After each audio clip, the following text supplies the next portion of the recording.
About a year ago in this video series, I paid a visit to the venerable X99 enthusiast platform, assembling for you guys what I felt was a great way to get your feet wet without going completely overboard as you can do here. I was doing some research for this build the other day and found myself rewatching my old video, really enjoying both the build itself as well as the concept behind it. I made a decision that for September's monthly build, I'm going to take another stab at the high-end desktop project, and we're even going to reuse the same PSU cables we did last time.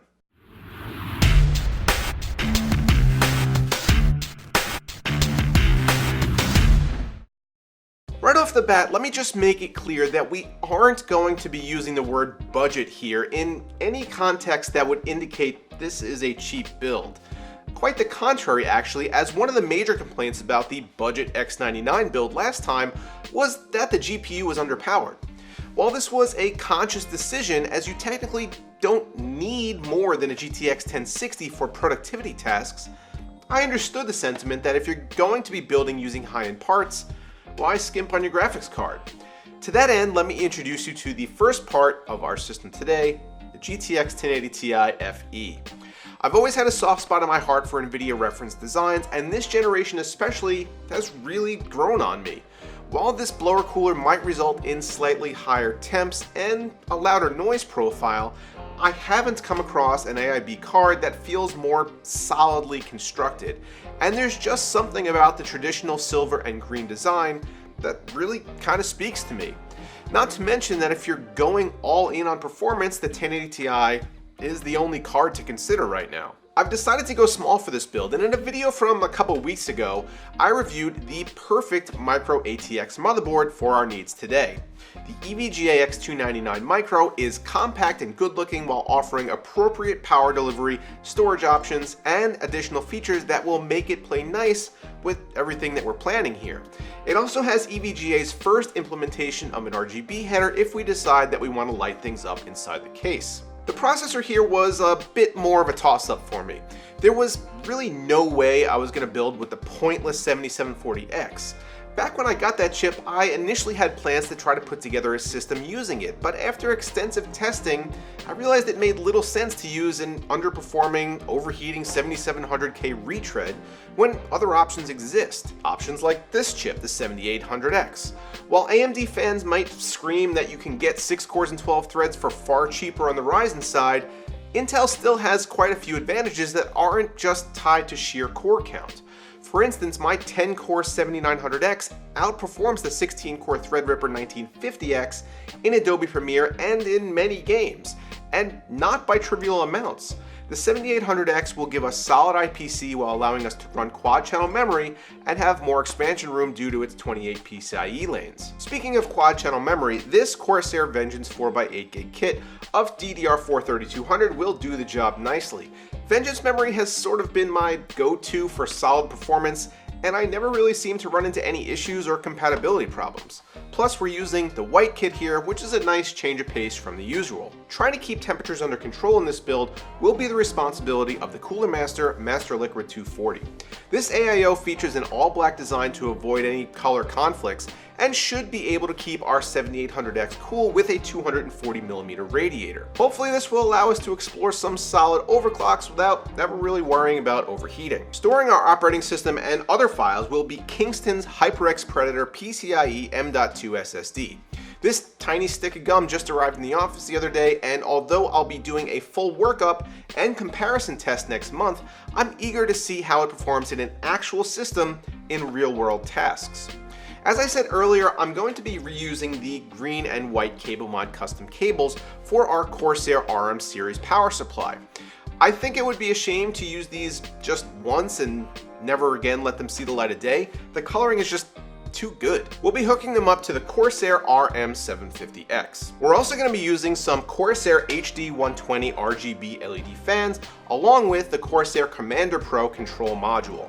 This will allow us to get that nice NVIDIA shade of green and also to control the fans as we see fit. And lastly, we're going to be building in a case I had mixed feelings about, honestly, in my review, mainly over concerns regarding airflow and cable management, the InWin 301. Hopefully we can overcome these issues because the case just looks dynamite, and I think the rest of the components will create a really stellar presentation. So now that everything's been laid out, let's get to work.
might be actually one of my favorite looking builds that we've done to date on the channel. I really love the green and white color scheme, and with the black accents, I think it looks really great. And everything inside matches, all the green matches. I'm looking at it in the preview right now, and the green doesn't look quite as vibrant as it does in real life, but everything matches. The fans are set to an NVIDIA green, and the cables are that same shade as well. So everything really matches inside. But something that actually really bothers me about how this came out, and maybe you guys can actually hear it, the mic actually might be picking it up, is that the fans are really ramped up right now. And the reason that they're ramped up is because they're actually pulling double duty. The way this case is configured, the airflow is not great.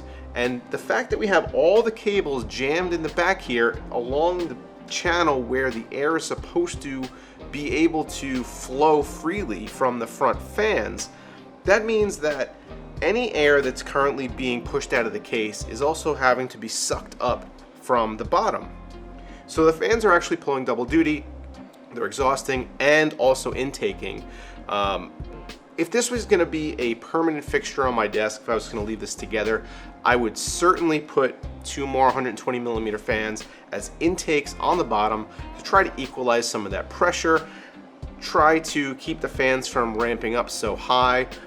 Temps actually were pretty reasonable during my testing. The Cooler Master Master Liquid 240 actually does a great job cooling this chip. We got a 4.6 gigahertz overclock on it, only at 1.2 volts, a very similar overclock to what I have on my 7900K. Performance, obviously, it's lacking a couple cores. It's not going to be exactly what the 7900K is doing, but it's still a massive improvement over the mainstream lineup of CPUs like the 7700K. But temperature-wise, even when overclocked, this chip was running pretty cool. It was staying around 70 degrees or so.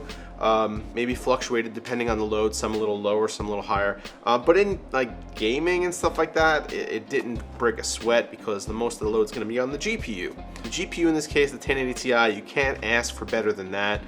Performance was stellar in all games, as you guys saw from the benchmarks. And yeah, it's a blower cooler, so again, it's going to be a little louder, but you know, you make some trade-offs when you're doing this kind of a project. Again, if this was going to be something that I'd leave together, maybe I would go with an add-in board partner card, or try to optimize some of the airflow so that we don't have this noise issue. Because, you know, putting my head to it right now, if my head was at a reasonable distance during normal gaming or something like that, this would be a distraction. I would certainly have to wear headphones. I wouldn't want to hear this whooshing hairdryer, jet engine type noise all the time. But that being said, everything still came together basically exactly as we planned. No problems during the build. It gets a little cramped working in a micro ATX chassis after working in some of these larger ATX or full towers or mid towers. But everything fit. Cables were really tight in the back, but we expected that. And I mean, I don't really have anything else to say. I'm really pleased with how it came out, and performance was just off the charts in most cases. I don't think that you could ask for a better performing system for a reasonable cost right now than this. Maybe some of the Ryzen 7 chips could give this a run for its money. So that's it for September's monthly build, guys. If you like what I do here at the channel, check out the link to my merch store down in the video description. Go buy yourself a shirt or a mug or something like that. Also, don't forget to get subscribed to the channel if you're not already. Follow me on Twitter. I do post a lot of these builds and stuff like that over there. Hit that like button down in the corner. And as always, thanks for watching.